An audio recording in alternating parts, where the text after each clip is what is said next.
One of the things that I enjoy most in life is teaching hymn playing and gospel improvisation.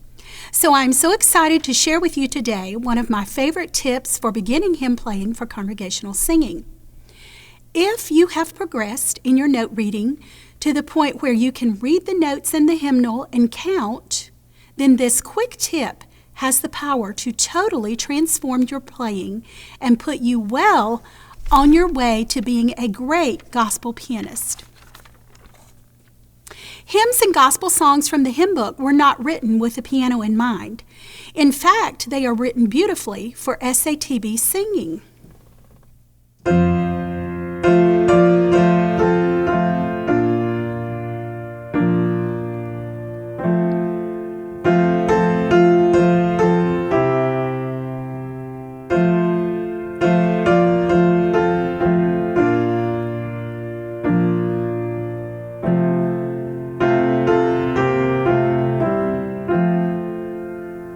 Now, I played that hymn exactly as it was written in the hymn book. And that's perfectly fine and okay, and you could get by with that. But just one simple little tip will help you to take your playing to a whole new level. And so listen to this and see what you think.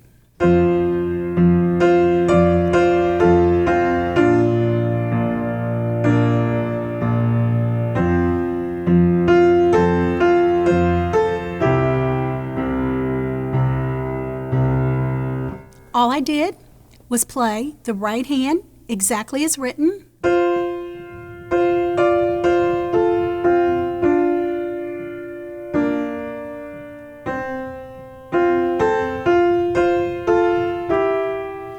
And then instead of playing the tenor and bass as written, I took the bass note and made it into an octave.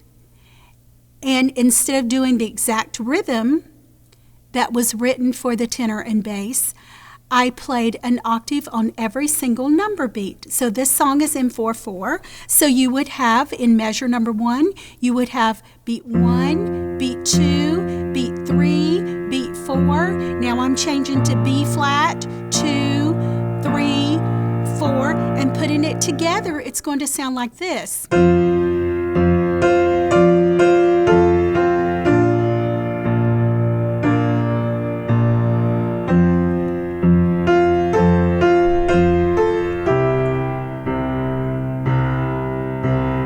That one simple change totally transformed the song and gave it a better and a fuller foundation for congregational singing.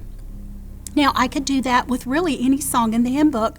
Some are more complicated than others, but let's take At Calvary. It's also in 4/4.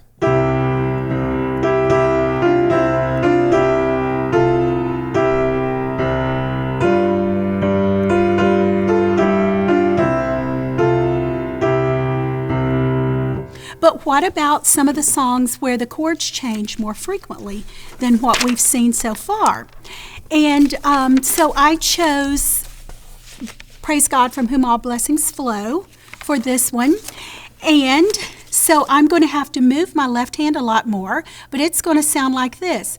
Right hand is playing alto and soprano exactly as written, and the left hand I'm going to be following the bass line, but I'm going to make it into an octave, which gives more support.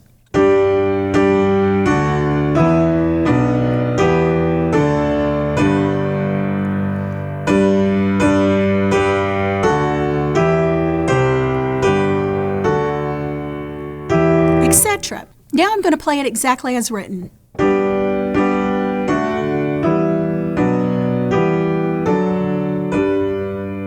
And back to the octave in the left hand.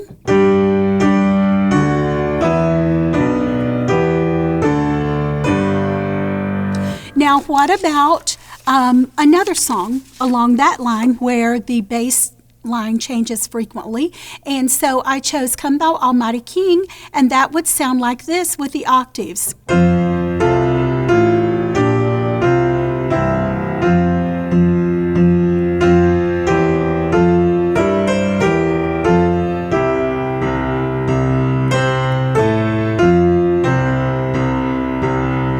Starting out, I would suggest anytime you have a held note in the right hand, you would still do your number beat in the left hand.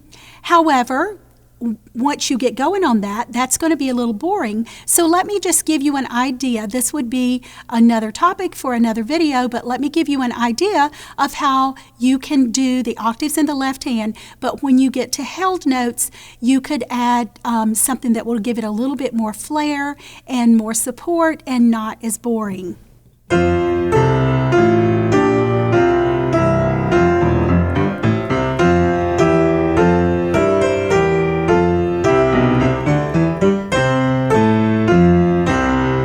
So forth. So that would be something for down the road a little bit. Now, before I leave you just with the octave in the left hand, I want to encourage you by showing you, once you learn how to do that, let's go back to What a Friend We Have in Jesus, because I would like to leave you with a little bit of encouragement. So here is what I showed you today.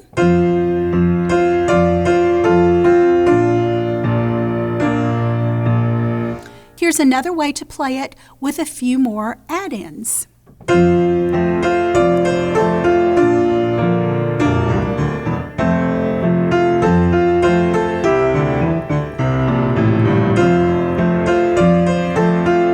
And so forth. And you could even get to the point with that particular style to where you would fill in the right hand a little bit more, and maybe you would like to do a rolling tenth to replace your octaves in the left hand, and it would sound something like this.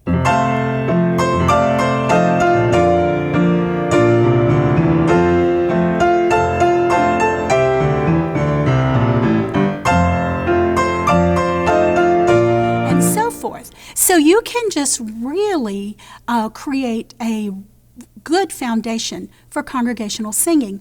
Now, I do want to say that that's not the only style you could do. You could also do something like this, where you have arpeggios in the left hand.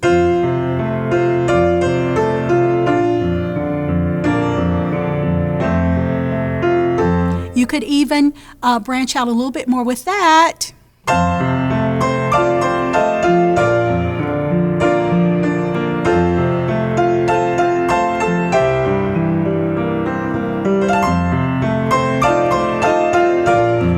You could even do a combination of the first two things that I've shown you.